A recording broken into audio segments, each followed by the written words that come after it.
네, 2022 올해차에 현대차 아이오닉 5가 선정됐습니다. 치열한 전기차 시장에서 현대차 그룹이 의미 있는 행보를 보인 겁니다. 기자들과 만난 정의선 회장은 가야 할 길이 멀다 이렇게 말을 했는데 앞으로 현대차 그룹의 혁신 속도를 더 높일 것이라고 강조했습니다. 뉴욕에서 신인규 기자가 보도합니다. 세계 자동차 업계에서 최고 권위를 인정받는 올해의 차. 주인공은 현대차의 아이오닉 5였습니다. I would thank for everyone on behalf of everyone from Korea and also from the world to make this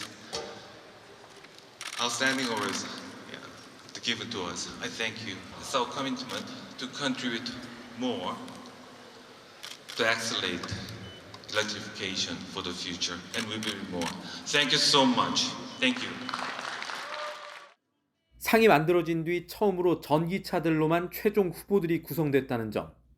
뉴욕 한복판에서 미국 차의 자존심인 포드 머스탱 마하 2를 제치고 아이오닉 5가 수상의 영예를 얻었다는 점 등 이야깃거리가 많은 이번 수상은 다가오는 전기차 시대에 현대차 역시 게임 체인저가 될 수 있다는 가능성을 세계에 심었습니다. 아이오닉 5는 초급속 충전 시스템과 같은 신기술을 비롯한 세계 최초 기술들이 들어간 전기차입니다. 실험적인 행보들이 성과를 거두며 현대차 그룹의 1분기 전기차 판매는 76,801대로 1년 전보다 73% 늘어났습니다. 전기차와 같은 새로운 시장에서는 패스트 팔로워가 아니라 퍼스트 무버로 빠르게 움직이겠다는 정의선 회장의 전략이 주요했다는 평가가 나오는 이유입니다. 뉴욕 제네시스 하우스에서 특파원단과 만난 정의선 회장 역시 혁신과 속도를 강조했습니다. 정 회장은 아직 갈 길이 멀다는 말과 함께 소프트웨어 부분이 혁신적으로 바뀌어야 한다고 자평했습니다.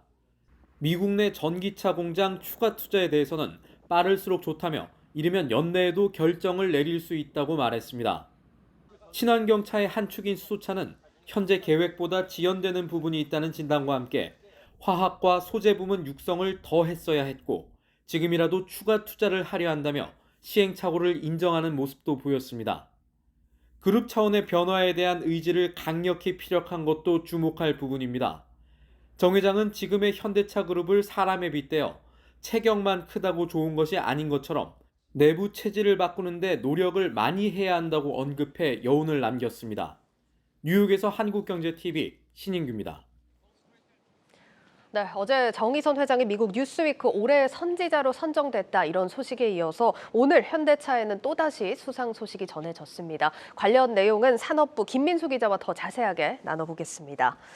예, 김 기자, 먼저 이 현대차 아이오닉 5가 수상했다고 하는 올해의 차, 이게 어떤 상입니까?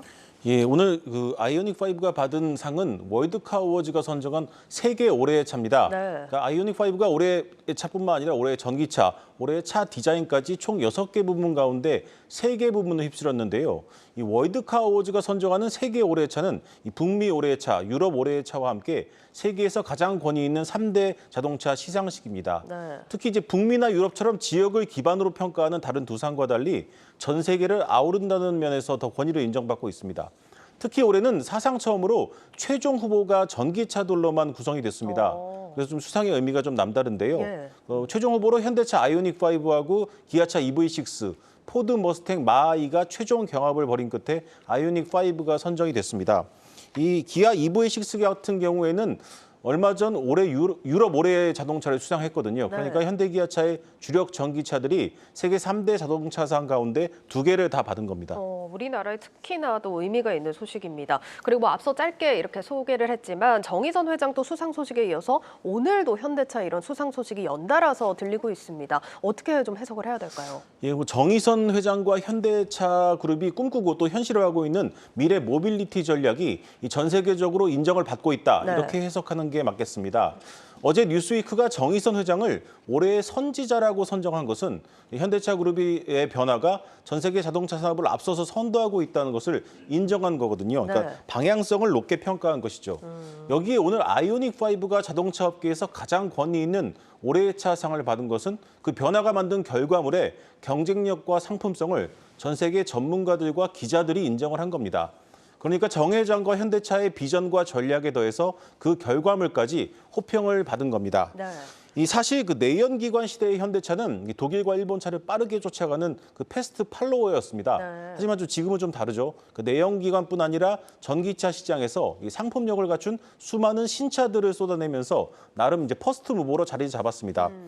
여기서 한 발 더 나갔다는 평가가 나오고 있습니다. 그래서 이번 수상을 두고 현대차가 전 세계 자동차 산업에 새로운 게임 체인저로 등장했음을 의미하는 뭐 상징적인 장면이다. 네. 이렇게 해석하는 시각도 있습니다. 그러니까 전기차 시대의 현대차는 업계의 판도를 바꿀 수 있는 이 주도권을 가질 수 있다는 얘기죠. 이렇게 현대차 그룹 경쟁력이 전 세계적으로 인정을 받으면서 역시나 정의선 회장의 리더십도 다시 주목을 받고 있습니다. 뉴욕 현지에서 기자들을 만났다고 하는데 어떤 얘기들 오갔을까요? 예, 그렇습니다. 오늘 그 정의선 회장은 아이오닉 5의 그 올해의 차 수상 소식이 전해진 직후에 네. 뉴욕에서 특파원단을 만났습니다. 앞서 리포트에서 보신 것처럼 간단한 차담회였는데 그래도 예. 제법 속 깊은 얘기들이 오갔다고 합니다. 사실 이제 전날 뉴스위크에서 큰 상을 받기도 했고 오늘 아이오닉 5까지 상을 받았으니까 좀 이제 들뜰 법도 해서 그러니까요. 기자들이 좀 질문했는데 예. 정 회장은 오히려 좀 담담했다고 합니다. 기자들이 수상 소감을 묻자 정 회장은 오히려 상을 받는 게 목표가 아니라고 말했는데 기자들이 좀 당황했겠죠. 예. 그러니까 정 회장은 내부적으로 성취감은 있겠지만 단순히 차를 많이 파는 것보다 사람들이 만족할 수 있고 실속 있는 차를 만드는 것이 더 중요하다고 말을 했습니다. 그래서 좀 답답한 기자들이 최근 몇 년간 현대차의 변화에 대한 점수를 좀 물었습니다. 예. 그랬더니 좀 30에서 40점이라고 좀 비교적 야박한 점수를 줬다고 합니다. 그렇네요. 그 이유를 이렇게 답했는데요. 이 소프트웨어 부분이 혁신적으로 많이 바뀌어야 하는데 지금은 시작하는 단계다. 그러니까 빠르게 변하는 하드웨어만큼 조직 문화나 일하는 방식이 아직 따라오지 못하고 있다. 같이 좀 바뀌어야 한다, 이런 이런 의미로 해석이 의미죠. 됩니다. 또 이번 차담에서 가장 눈길을 끈 것은 현대차 그룹의 가장 큰 라이벌을 묻는 질문이었습니다. 네. 정 회장은 결국 이겨야 하는 것은 우리 자신이다. 이렇게 사실 좀 흔한 답변을 내놨는데 네. 이 내용을 들어보면 좀 그렇지가 않습니다. 그러니까 이미 자동차 회사뿐 아니라 수많은 IT 기업과도 직접 경쟁을 하고 있기 때문에 네. 또 연합을 하고 있기 때문에 당장 누가 적이고 아군인지를 꼭 짚어내기 어려운 것이 이 전 세계 지금 산업 구조인데 이런 산업 구조를 정확히 빗대서 표현을 한 겁니다. 또 한편으로는 과거의 현대차의 라이벌이 일본 차였고 예. 또 이후에는 제네시스를 필두로 이제 프리미엄 시장 공략에 나선 이후에는 독일 차가 라이벌이었다면 이제는 우리 자신이 라이벌이라고 표현한 것이거든요. 그러니까 한편으로는 또 다른 자신감의 표현이다. 이런 해석을 할 수도 있습니다. 예, 알겠습니다. 자, 현대차 이렇게 좋은 소식들이 들려오고 있다는 얘기 지금 들어봤는데 사실 주가 얘기를 한번 해보겠습니다. 주가는 이렇게 좋은 소식들 들려오는 거에 비해서 반등은 했다고 하지만 아직 상승폭이 좀 미미합니다. 목표 주가도 내려잡는 증권사들이 많던데 어떻게 좀 봐야 될까요? 예, 그렇습니다. 그 현대차에 대한 평가는 좋은데 예. 주가는 좀 좋지가 않습니다. 그렇습니다. 지난주부터 현대차의 목표 주가를 내린 국내 증권사만 7곳에 달합니다. 대부분 10% 넘게 목표가를 내렸는데 네. 물론 이 현대차의 미래에 대해서 다른 이견이 있는 것은 아닙니다. 다만 이제 보는 기준이 좀 달라졌다고 해석을 할 수 있겠습니다. 그러니까 예전에는 자동차의 상품성이 경쟁력이었다고 친다면은 이제는 그 생산 능력 자체가 좀 기준이 되는 것이죠. 그러니까 지난 3월을 기준으로 현대기아차에서 주문을 받고도 생산하지 못한 이 백오더 물량이라고 하는데 예. 100만 대를 넘었습니다. 예. 반도체 부족 장기화에 더해서 러시아, 우크라이나 사태 또 여기다 최근 이제 중국 재봉쇄로 인해서 부품 공급 차질이 겹치고 있는 상황입니다. 네. 제가 현대차 내부를 좀 취재해 보니까 네. 이 반도체 관련 부품뿐 아니라 이제 기타 부품, 이제 일부 차종은 타이어 수급까지 좀 문제가 생기고 있는 상황입니다. 이게 하나만 빠지면 자동차를 생산할 수가 없기 때문에요. 예.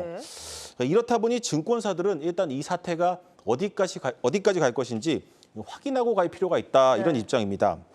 현대차는 당초 2분기에는 이런 반도체 수급 문제가 어느 정도 개선될 것이라고 얘기를 했는데 이게 내년까지 이어질 것이라는 어두운 전망이 좀 나오고 있거든요. 네. 그러니까 현대차의 미래에 대해서 시장에서 이견은 없는데 현재 상황을 좀 심각하게 볼 필요는 있다. 이 정도로 해석하면 될 것 같습니다. 예, 알겠습니다. 자, 이렇게 주가에 대한 분석까지 들어봤습니다. 자, 오늘 마지막으로 유튜브 제목과 해시태그 어떻게 정리할 수 있을까요? 예, 유튜브 제목은 이 상복 터진 현대차, 네. 이젠 차만 나오면 된다로 잡았고요.